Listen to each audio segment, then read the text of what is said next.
स्वागत है एक बार आपका फिर से डिजिटल तैयारी यूट्यूब चैनल पर। मेरा नाम है चेतन पारिक। आर.एस. अग्रवाल की हिंदी वाली बुक को हम सॉल्व कर रहे हैं, जिसमें हमने चैप्टर शुरू कर दिया था एलसीएम एचसीएफ। 2 पार्ट अब तक आ चुके हैं, जरूर देखना। अगर वो पार्ट नहीं देखोगे तो तीसरे पार्ट में आपको प्रॉब्लम्स आएगी, इसलिए पहला और दूसरा पार्ट जरूर देखना। वहां पर हमने कुछ बेसिक देखे, कुछ ट्रिक्स भी देखी कि जल्दी कैसे निकाल सकते हैं एलसीएम और एचसीएफ। ठीक है, अब हम शुरू करेंगे सवाल पार्ट नंबर 3 को। और सवाल नंबर 12 क्या है, देखो ये सवाल हमारा, पहले एक बार आप ट्राई करें। ऐसे सवाल हमने प्रीवियस पार्ट में शुरू कर दिए थे, लास्ट के कुछ सवालों में, तो अगर वो देखे हैं ना तब तक आपने कर भी लिया होगा पॉज करके। अगर नहीं हो पाया है तो यहाँ पे चेक करो। एचसीएफ ज्ञात करना है, ठीक है। फ्रैक्शन का एचसीएफ कैसे निकालते हैं, ऊपर वाली संख्याओं का एचसीएफ ले लो, नीचे वाली संख्याओं का एलसीएम ले लो। तो 9, 12, 18 और 21 का एचसीएफ कितना आ रहा है, 3 आ रहा है। देखो 3 क्यों आ रहा है, क्योंकि 3 वह बड़ी से बड़ी संख्या है जो इन चारों को विभाजित कर सकती है। इससे बड़ी कोई संख्या ही नहीं है जो चारों को विभाजित कर सके। भाई 9 मानोगे तो 9 इसको डिवाइड कर लेगा, इसको डिवाइड कर लेगा, लेकिन 12 और 21 को नहीं कर पाएगा। लेकिन 3 देख लो, आप चारों को डिवाइड कर रहा है, तो 3 हमारा क्या है, एचसीएफ है। ठीक है, अब हम बात करें अगर एलसीएम की, तो 10, 25, 35 और 40 एचसीएफ कैसे निकालो, एलसीएम कैसे निकालोगे इनका। एक तरीका तो हमने देखा था, बड़ी से बड़ी संख्या का पहाड़ा पढ़ना शुरू कर दो। जैसे यहाँ पे 40 है तो 40 का पहाड़ा पढ़ना शुरू कर दो और तब तक चले जाओ, तब तक की सब संख्याओं का उसमें डिवाइड नहीं चला जाता। एक तरीका तो ये है। और तरीके बेसिक वाले तरीके हैं, और इसके अलावा एक तरीका है, आप देखो सब में किसका भाग जा रहा है, 5 का जा रहा है, तो 5 यहाँ पे साइड में लिख लो। ठीक है, कितने बार में जा रहा है, 2 बार में, 5 बार में, 7 बार में, 8 बार में लिख लिया। उसके बाद कोई ऐसी संख्या 2 है, 2 का इसमें चला गया, इसमें चला गया 4 बार में। उसके बाद कोई संख्या जो सब में विभाजित हो सकती है या कुछ में डिवाइड हो सकती है, कुछ भी नहीं है ऐसा। तो पीछे ये जो 5, 7, 4 अलग से बच गया ना, इसको यहाँ पे लिख लो, इंटू 5, इंटू 7, इंटू 4 ही लिख लो। ये आपका एलसीएम है। आई बात समझ में। वही मेथड है बेसिक वाला जो छोटी क्लासेस के अंदर करते थे, अलग तरीके से रिप्रेजेंट करके लिख रहा हूँ ताकि फास्टली निकल जाए।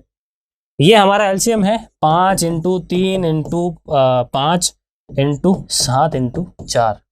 ठीक है, इसको सॉल्व कर लेंगे और हमारा जो आंसर है वो मिल जाएगा। मल्टीप्लाई करना है इन सब का। ठीक है, तो 5 इंटू 5 25, 25 इंटू 3 कितना हो गया, 75, 75 इंटू 4 अगर हम कर लेते हैं 300। ठीक है, 75 इंटू 4 हमने कर लिया 300, और 300 इंटू 7 कर लेंगे तो कितना आ जाएगा हमारे पास, ये आ गया 2100। ठीक है, कैलकुलेशन गड़बड़ कर रही है मुझे लग रहा है, चेक कर लेते हैं वापस से।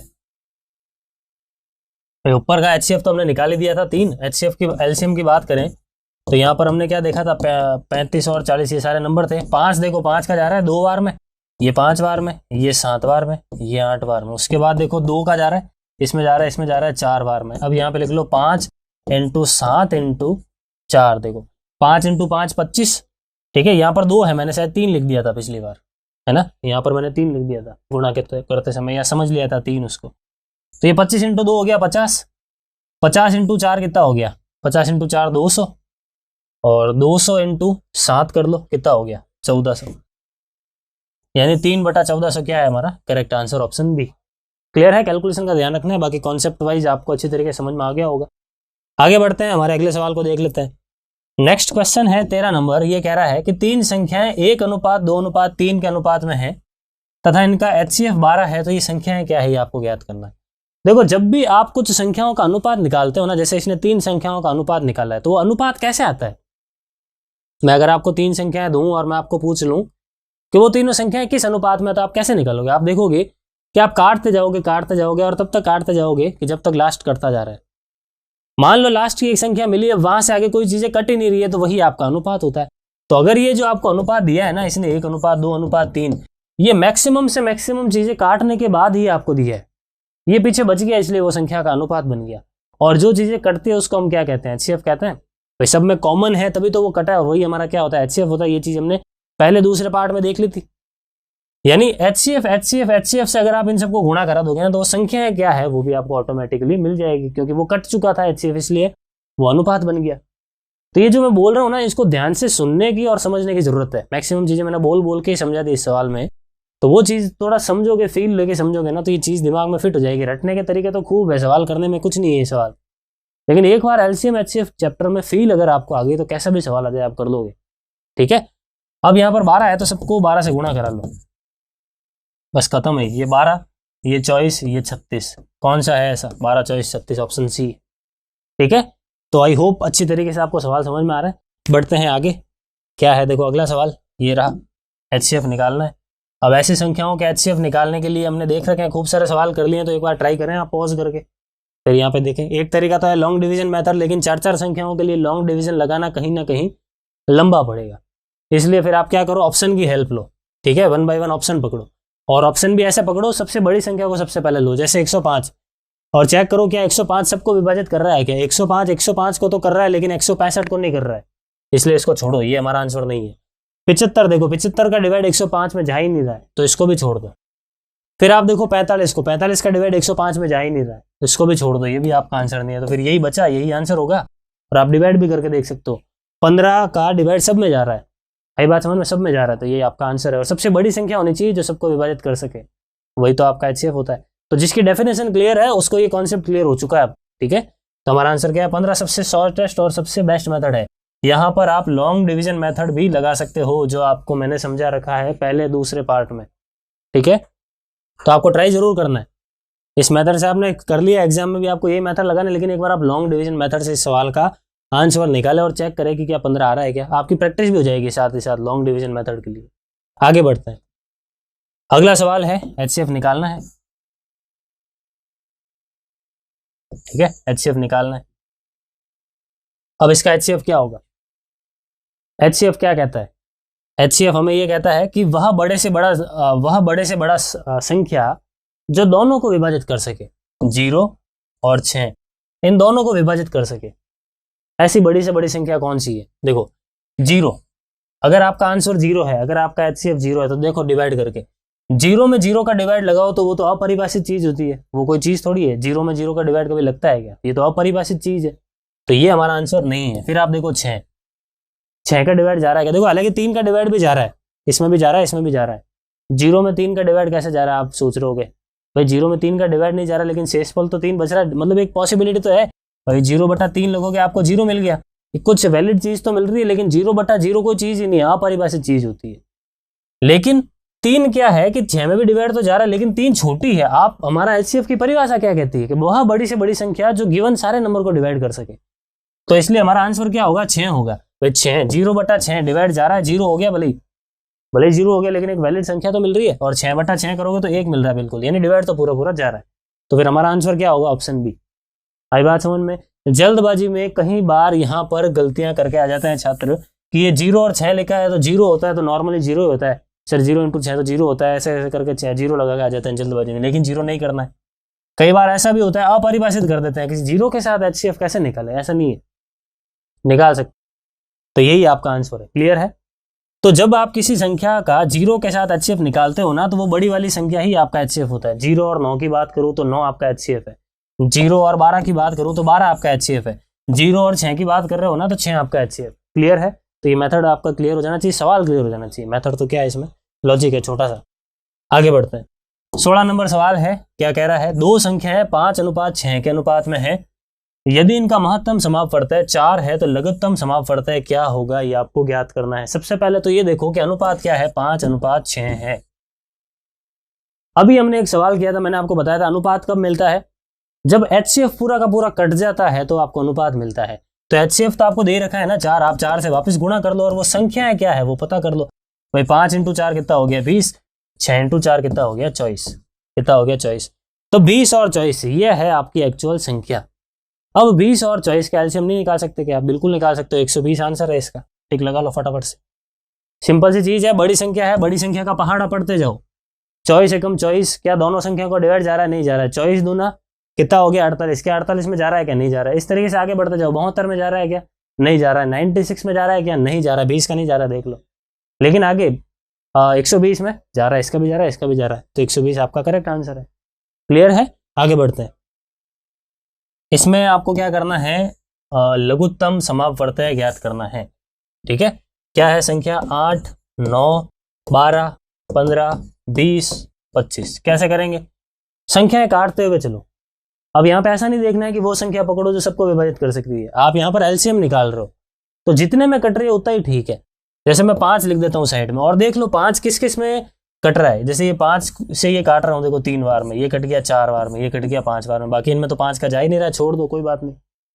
उसके बाद देखो 3 लगा लो, तीन किस किस को काट सकता है, इसको काट दिया इसने, तीन ये 4 बार में कट गया, तीन से ये 3 बार में कट गया, और कुछ 3 से कटने वाला नहीं है, छोड़ दो आगे बढ़ो। 4 देखो, 4 से ये कट गया 2 बार में, ये कट गया, ये कट गया, ठीक है। और कोई संख्या, और तो कोई है नहीं जो सबको विभाजित कर सके, तो पीछे क्या क्या बच रहा है, 2 3 5 बच रहा है, यहाँ पे लिख लो 2 3 और 5। ये हो गया फास्टेस्ट मेथड एलसीएम निकालने का। ये एलसीएम निकालने का एक और मेथड मैंने आपको पार्ट 1 में ही कह दिया था कि सारी ट्रिक्स मैं आपको पार्ट 1 में नहीं बताऊंगा, जैसे जैसे सवाल आएंगे वैसे वैसे मैं आपको सवाल को देखकर ट्रिक बताऊंगा, क्योंकि हर सवाल के लिए अलग अलग ट्रिक अप्लीकेबल होती है, मतलब सारी लगा सकते हो, लेकिन वहां पर सही कौन सी बैठती है, कम समय में कौन आपको आंसर दे सकती है, वो यूजफुल है। अब यहाँ पर अगर आप सोचोगे कि बड़ी से बड़ी संख्या 25 है, मैं 25 का पहाड़ा शुरू कर दूं पढ़ना, तो कहां तक पढ़ोगे आप पहाड़ा, है ना। तो ये वाला मेथड आपके लिए बेस्ट है, लेकिन 25 से पहाड़ा पढ़ने वाला मेथड दूसरे सवालों के लिए सबसे बेस्ट है, वहां पर ये वाला मेथड अच्छा नहीं रहता है। आई बात समझ लो, तो सारे ही मेथड आपको आने चाहिए, कहां पर कौन सा लगाना है वो आपको कैसे पता चलेगा, तो वो आपको ज्यादा से ज्यादा प्रैक्टिस करने पर पता चलेगा, अपना पता चलना शुरू हो जाएगा। अब ये सॉल्व कर लो, ये आपका आंसर है बस भाई। 5 × 5 कितना हो गया 25, ठीक है। 25 × 2 कितना हो गया 50, 50 × 4 200, 200 × 3 कितना हो गया 600, 600 × 3 कितना हो गया 1800, 1800 आपका आंसर है। क्लियर है, आगे बढ़ते हैं। अगला सवाल देखो, ये रहा, इसमें यहाँ पर आपको क्या करना है, लघुत्तम समापवर्तक ज्ञात करना है। यहाँ पर आप कोई भी चीज लगा सकते हो जो आप चाहो, भाई आप चाहो तो बड़ी से बड़ी संख्या कौन सी है, 40 है, 40 का पहाड़ा पढ़ना शुरू कर दो, क्योंकि छोटी संख्या है, छोटे छोटे से ऑप्शन है, तो पहाड़ा पढ़ना पॉसिबल है। या आप चाहो तो डायरेक्टली एलसीएम मतलब ऑप्शन की हेल्प ले लो, और या आप चाहो तो जो मैंने आपको अभी बताया वो कर सकते हो। तो जो अभी बताया ना उससे ट्राई करते हैं। 6 4 बार में, 6 बार में, अच्छा 6 का इसमें तो जा ही नहीं रहा है, लेकिन 2 का तो जा रहा है ना। देखो 6 में 2 और 3 दो चीजें छुपी होती है, तो 2 का तो जा रहा है, तो 2 का लगा लो, पीछे कितना बचेगा 20 बचेगा, सही है क्या। उसके बाद में 2 का और लगाओ, 2 का लगाया तो ये यहाँ पर 2 आ गया, यहाँ पर 3 आ गया, यहाँ पर कितना आ गया 10 आ गया। उसके बाद 2 का और लगा लो, ये कट गया, ये कट गया 5 बार में, और फिर 5 × 3 15 आ जाएगा। अब इसको सॉल्व कर लो, 15 × 2 30, 30 × 2 कितना हो गया 60, ठीक है, और 60 × 6 कितना हो गया 360, 360 यानी ऑप्शन सी क्या हो गया हमारा करेक्ट आंसर हो गया। क्लियर है, तो आई होप क्या करना है अच्छी तरीके से आपको समझ में आ चुका है। बढ़ते हैं आगे हमारे नेक्स्ट क्वेश्चन की ओर। इसमें आपको फिर से एचसीएफ निकालना है, सॉरी एलसीएम निकालना है, तो वही तरीका लगाएंगे जो भी हमने किया था।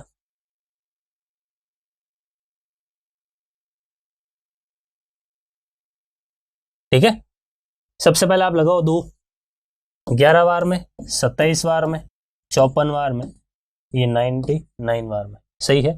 फिर लगाओ आप 3 का, ये 9 बार में, ये 18 बार में, ये 3 से 4 और 5 बार में, ये 3 से 33 बार में। देखो और लगाओ एक बार 3 का, ये 3 से 3 बार में, ये 6 बार में, ये 15 बार में, ये 11 बार में, ठीक है। उसके बाद लगा लो 11 का, ये क्या है 11 और ये 11 कट गया। फिर और लगा लो 3, ये 3 कट गया, ये 2 आ गया, यहाँ पर ये 5 आ गया, 5 और 2 अलग अलग से है ना, तो इसको लिख लो ये 10, इसको गुणा कर लो, आपका आंसर आ गया। ठीक है, तो 3 × 3 कितना हो गया 9, 9 × 3 27, 27 × 2 54, ठीक है, 27 × 2 54, और 54 × 11 कर लो, तो कितना आ गया यहाँ पे 4, यहाँ पे आ गया 4, 55 और 4 59, और ये पीछे एक 0 आ गया, तो 5 9 4 0, ऑप्शन सी। क्लियर है, देखो फास्ट मेथड है, ज्यादा लंबा नहीं है, प्रैक्टिस करोगे तो आप मात्र 10 सेकंड 15 सेकंड में सॉल्व कर दोगे ऐसे सवालों को। आगे बढ़ते हैं हमारे अगले सवाल की ओर। लघुत्तम समापवर्तक याद करना, ये सवाल मैं अब आपके लिए छोड़ूंगा, बिल्कुल आसान सा सवाल है। क्या है इसका आंसर, आप जाएं कमेंट में, कमेंट में आप ये भी लिखें वीडियो कैसा लग रहा है आपको, समझ में सारी चीजें आ भी रही है नहीं आ रही है, कंटेंट आपको पसंद आ रहा है या नहीं आ रहा है। साथ ही साथ इसका आंसर क्या है ये भी लिखना है, सर क्वेश्चन नंबर 20 में ये आंसर है, ये जरूर लिखना, मैं आपका आंसर चेक करूंगा। बहुत आसान सा सवाल है, ये आपके लिए छोड़ दिया मैंने होमवर्क। आगे बढ़ते हैं, अगला सवाल है लघुत्तम समापवर्तक ज्ञात करना है। इस बार आपको फ्रैक्शंस दे रखी है, भिन्न दे रखी है, इन सबका एलसीएम ज्ञात करना है। भिन्नों का एलसीएम एचसीएफ कैसे ज्ञात करना है हमने लास्ट वीडियो में देख लिया था। फिलहाल जैसे यहाँ पर एलसीएम ज्ञात करना है, तो एलसीएम के लिए क्या कर लो, ऊपर वाली संख्याओं का एलसीएम ले लो और नीचे वाली संख्याओं का एचसीएफ लिख देंगे, वही हमारा क्या होगा आंसर। तो यहाँ पर ऊपर वाले जो संख्या है ना, यहाँ पर क्या लिखा है 1 2 5 और 4, यहाँ पर देखो 2 का डिवाइड जा रहा है इसमें और इसमें, पीछे ये 10 बच रहा है, ये लिख लो 10, 20 आ रहा है एलसीएम, ये लिख दिया मैंने 20। ऊपर वाली संख्याओं का एलसीएम कितना आ रहा है 20 आ रहा है। नीचे वाली संख्याओं का एचसीएफ, कौन सी संख्या है बड़ी से बड़ी जो इन सबको विभाजित कर सकती है, 3 है, 3 से बड़ी कोई संख्या नहीं है जो सबको विभाजित कर सकती है, एचसीएफ यही होता है। हमारा आंसर क्या हो गया 20/3, ऑप्शन सी। क्लियर है, बढ़ते हैं आगे, क्वेश्चन नंबर 22 देख लेते हैं। एक एक सवाल देखो ट्राई जरूर करना, ट्राई नहीं करोगे तो फिर ये मेरी प्रैक्टिस हो रही है। देखो एक सवाल मैं कर रहा हूँ यहाँ पे, इसका मतलब क्या हुआ, मेरी प्रैक्टिस हो गई, आपकी नहीं हो रही है। ठीक है, तो ट्राई जरूर करें एक एक सवाल। HCF, अच्छा यहाँ पर भी क्या निकालना है, हमें एलसीएम निकालना है। ठीक है, तो एलसीएम निकालना है तो निकाल लो ऊपर वाली संख्याओं का एलसीएम। 9 4 और क्या है 3 2। देखो कैसे निकालोगे, या तो आप बड़ी से बड़ी संख्या का पहाड़ा पढ़ लो, ऐसा कर लेते हैं इस बार, पहाड़े पढ़ के करते हैं, छोटी संख्या है ना, पहाड़ा पढ़ना भी पॉसिबल है। तो 9 एकम 9, 9 में सबका डिवाइड नहीं जा रहा, 2 का नहीं जा रहा, 9 दूनी 18, 18 में 2 का जा रहा है क्या, 3 का जा रहा है, बिल्कुल जा रहा है, 4 का नहीं जा रहा, छोड़ो इसको। 9 3 27, 27 में 2 का नहीं जा रहा, आगे बढ़ो। 9 चौक 36, 36 में 2 का जा रहा है बिल्कुल, 3 का जा रहा है बिल्कुल, 4 का जा रहा है बिल्कुल जा रहा है, 9 का जा रहा है बिल्कुल जा रहा है। इसका मतलब क्या हुआ, 36 एलसीएम है। क्लियर है। एचसीएफ निकालना है किसका, नीचे वाली संख्याओं का। नीचे वाली संख्याओं का एचसीएफ देखो 3 5 7 और 13, वह बड़ी से बड़ी संख्या जो सबको विभाजित कर सके। कोई ऐसी संख्या नहीं है, सारी की सारी संख्याएं आप देखोगे अभाज्य है। ठीक है, अब कोई नहीं है, इसका मतलब क्या है, एक है। जल्दबाजी में कभी जीरो मत लिख देना ऐसे में, कुछ नहीं है, मतलब एक तो है ही है, एक तो है ही है जो सबको विभाजित कर सकती है। इसका मतलब 36/1 यानी 36। ये 36 क्या होगा हमारा correct answer, option A. Clear है। आगे बढ़ते हैं, नेक्स्ट क्वेश्चन देख लेते हैं। अगला सवाल है, इसमें भी आपको एलसीएम निकालना है, पॉइंटों में है तो कोई दिक्कत नहीं है, पॉइंटों वाले सवाल को आप फ्रैक्शन में चेंज कर लो भाई। 1.08 इसको आप लिख लो 108/100। फिर क्या है 0.36 इसको आप लिख लो 36/100। फिर क्या है 0.9 इसको आप लिख लो 9/10। खत्म करो इस सवाल को, फ्रैक्शन में बदल लिया, आप तो कुछ है ही नहीं सवाल में। पहले इसको छोटा कर लेते हैं फिर खत्म करना है, पहले ही खत्म करने मत बैठ जाना इसको। ये 25 हो गया, ये 27 हो गया। ठीक है, उसके बाद में 4 से काटो, ये 9 हो गया, 4 से काटो, ये 25 हो गया, और ये 9/10 हो गया। ठीक है, एलसीएम निकालना है तो ऊपर वाली संख्याओं का एलसीएम लो। 27 9 और 9 का एलसीएम कितना होगा, 27 होगा, क्योंकि 27 बड़ी से बड़ी संख्या है जिसमें तीनों का डिवाइड जा रहा है। परिभाषा सुनना ध्यान से, जब मैं फास्टली बोलता हूँ ना तो एक तरीके से मैं एलसीएम की परिभाषा बोल रहा हूँ। उसके बाद नीचे वाली संख्याओं का एचसीएफ ले लो, 25 25 और 10 का एचसीएफ ले लो। एचसीएफ क्या होता है, वह बड़ी से बड़ी संख्या जो सबको विभाजित कर सकती है। तो 5 है वह बड़ी से बड़ी संख्या जो इन सबको विभाजित कर रही है। देखो और कोई संख्या है ही नहीं। ठीक है, तो यहां पर हमने देख लिया। अब बस ये 27/5 ही हमारा क्या है, करेक्ट आंसर है। 5 बार में जा रहा है और पीछे कितना आ गया, 4 आ गया, 5.4 यानी ऑप्शन डी। क्लियर है। तो आई होप गाइज सारे के सारे सवाल जो मैंने इस वीडियो में और इससे पहले के सारे वीडियो में कराए हैं आपको अच्छी तरीके से समझ में आ रहा है। समझ में आ रहा है तो लाइक भी करो और कमेंट में भी लिख के बताओ कि सर अच्छा लग रहा है सवाल देख के, समझ में आ रहा है। क्योंकि कमेंट लिखोगे तो वहां से हमें पता चलता है कि कुछ सुधार की गुंजाइश है या नहीं है, तो वो जरूर लिखें। बाकी इस वीडियो में इतना ही रखते हैं। Thank you. Please like share subscribe digital तैयारी।